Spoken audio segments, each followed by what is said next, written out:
Hi Patreons, it's Pictoria here. Today I'm kind of fixing something. I'm making something better because I had this feedback book which I take to all my classes, but the cover got wet because it got put on the table and it crunkled a bit. I don't know if you can see that there. And every time I got it out of my bag to ask somebody to leave feedback, I thought, oh God, this is really mucky and it doesn't look very professional. So what I've done is I found some nice silver card that I had knocking about, and I've cut the cover to fit, to reinforce it, to make it flatter, because if I simply just stick a new one of these over the top of the old crunkly bit, it's going to be wavy. So I've done this. As you can see, it's a little bit wavy and it's going to need pressing once I've done it. So it doesn't actually sit flat at the moment. See? But I'm not concerned about that. That doesn't worry me. I'm going to do my work. I'm going to put that to one side for a minute. I'm going to do my work. You see, everybody writes lovely comments in here from my live classes. And it's just really brill. And it's important as an artist to actually ask for feedback. Not just like, oh, how does this look? Do you like this picture that I made? Or like, does this look good? Or have I done a good job? Or does it look good? All this sort of stuff. That's not tremendously useful for me. What I want to know is if people have enjoyed the experience and what it's done for them. So I normally ask them that and then I hand them the book.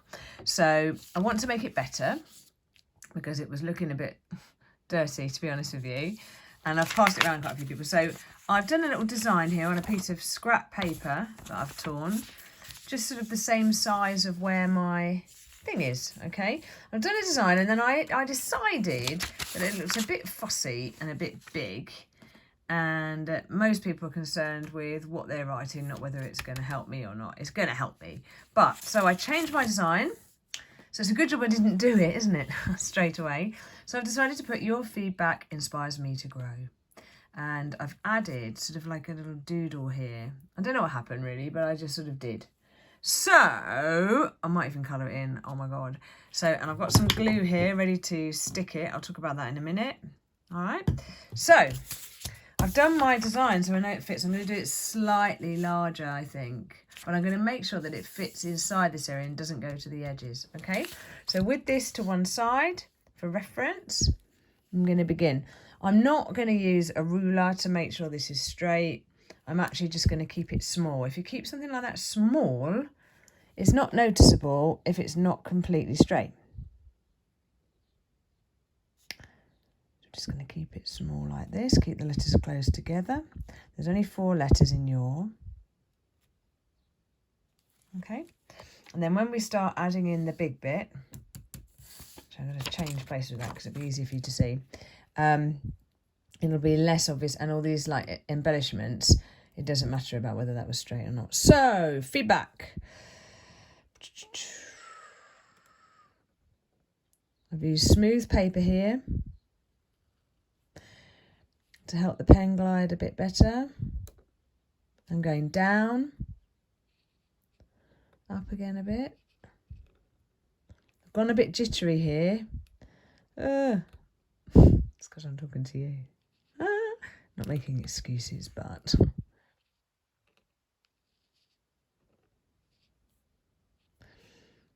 And as ever, it doesn't matter about your pen leaving the page. I can tidy that up afterwards. Okay? So it left the page here. So your feedback inspires me. And I've also used mixed font here. Now, that's a thing. I might even thicken the downstrokes on this. Shall I do that? No. Okay, I'm going to keep it thin. Inspires me. I'm going to keep it on one line.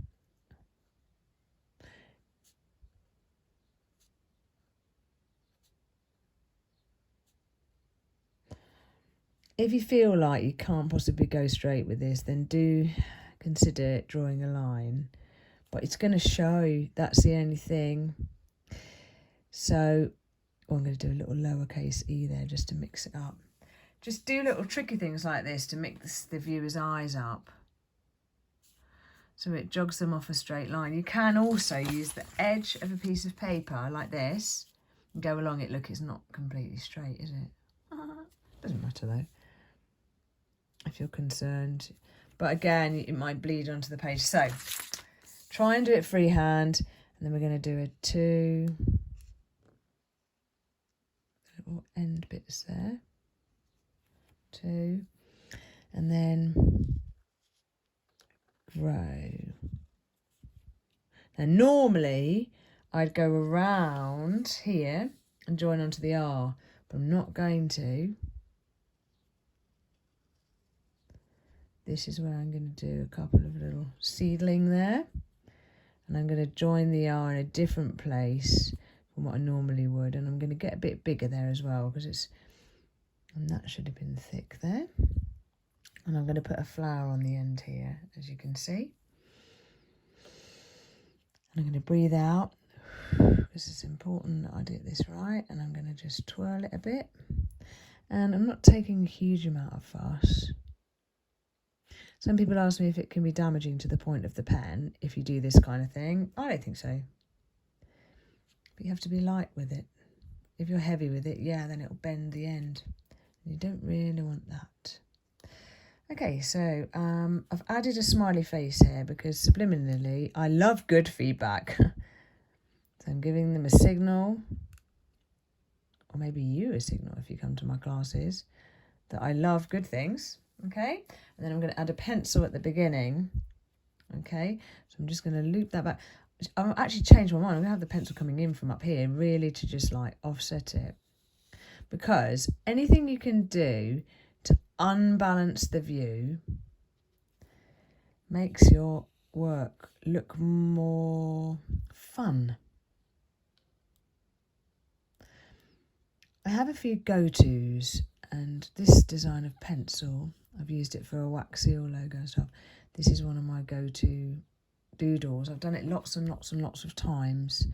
And you'll find that if you do pick out things like that, they're easier to go every time you do it. Right. I thought about colouring it. I'm not going to. But I'm just going to go from the beginning and tidy up the bits. Finish with that now. I always keep quite a clean working space because I don't want to have loads of bits and bobs cluttering up my mind, and also it feels a bit messy. So if you're working in the corner of a room or on your knees on a tray, on a tea tray, just be mindful that sometimes just balancing and doing your creativity in a really small headspace can actually affect how it turns out for you, because you're limiting it. You're limiting the freedom of movement. And you're filling your space with other distractions. I've got my laptop on this desk as well, but it's switched off. Because I don't want to suddenly go, oh, I know, and check an email or something, because I'll lose the flow of what I'm doing. Right, wow. I'm quite pleased with that. There's the sound of a self-satisfied artist. Very rare thing. Make the most of it. Right. Ah, groovy. Okay. So I'm pretty happy with that. I don't want to overdo it. I'm going to put gems on it, but here's the tip, right? I've got gems I can add to it, but I want to press this flat under some books. And the trouble is if you put gems on it now and you press it flat, it makes dents in it, and it is not very good. I'll learn that by trial and error. So I'm going to use this glue now. I just wanted to tell you about it. I bought it the other day from the range, believe it or not, and it was about £1. And it's PVA glue, but it's in this dispenser here that's got a really, really, really fine hold to it. I have been using another make for a while, but I have to order them specially, and they're from America.